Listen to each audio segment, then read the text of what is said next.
Good evening, everyone. Welcome back to the Rapid Rundown. It's day 32 of Trump's second term, and let's dive right into the top stories making headlines tonight. Number 1. Postmaster General resigns over USPS overhaul. Luis DeJoy has officially stepped down as Postmaster General, cutting his 10-year term short after nearly 5 years. His resignation comes over significant controversy surrounding USPS reforms and mounting political pressure. Now, reports from the Wall Street Journal suggest that Donald Trump is planning to disband the USPS governing board through an executive order. His goal? To shift control of the Postal Service under his Commerce Secretary, effectively centralizing power. Number 2. Associated Press sues the Trump administration over press access. In a major First Amendment showdown, the Associated Press has filed a lawsuit against the Trump administration. The lawsuit alleges that the AP journalists were banned from covering government events after referring to the Gulf of Mexico by its proper name, an act the administration has reportedly viewed as defiant.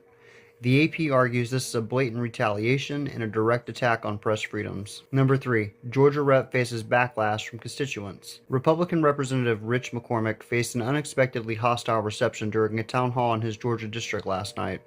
The criticism came primarily from older white constituents, some of whom accused him of failing to stand up against Trump's tyranny. One woman, claiming descent from Patrick Henry, directly questioned his commitment to protecting American freedoms.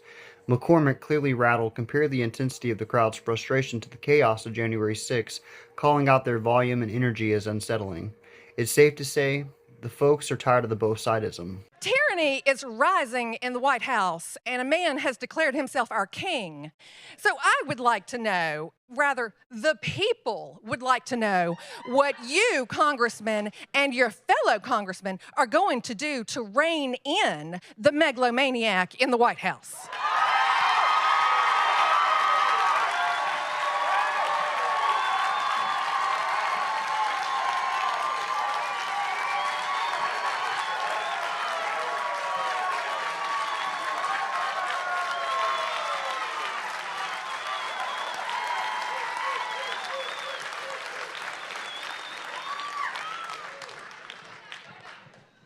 When you talk about tyranny, when you talk about presidential power, I remember having the same discussion with Republicans when Biden was elected.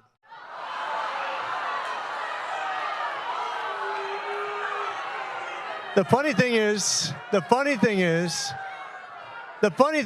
you're sitting here and a lot of you would probably say those January 6s who are yelling just as loud as you, who are upset just like you,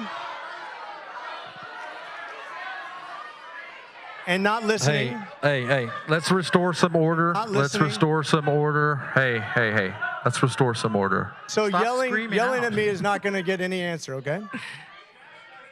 I don't think executive privilege should be as strong as it is.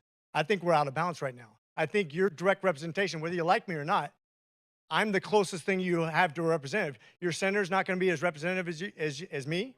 And the president's not going to be as representative as me when it comes to you, the people in this district. Likewise, I think state government needs to be more powerful than federal government. It used to be that federal funds only made up 1/3 of the money spent, and states was 2/3. It's more representative of your money and your money spent. That's better. Always push government down to the local level because you'll get better representation. I don't want to see the president make all the decisions. I don't. I didn't want to see.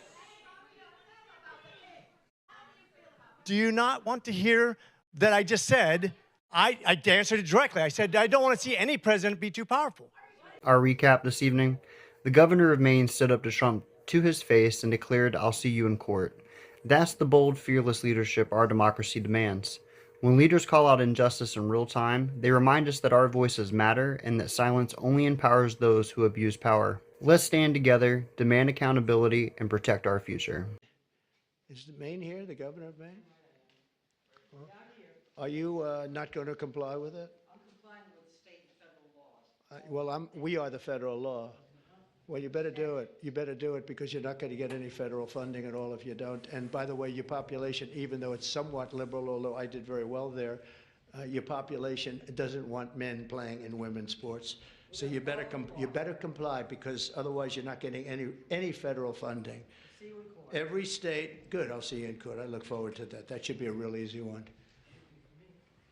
And enjoy your life after governor, because I don't think you'll be an elected politician. That's your rapid rundown for tonight. Stay informed, stay engaged, and as always, stay loud. Have a good night.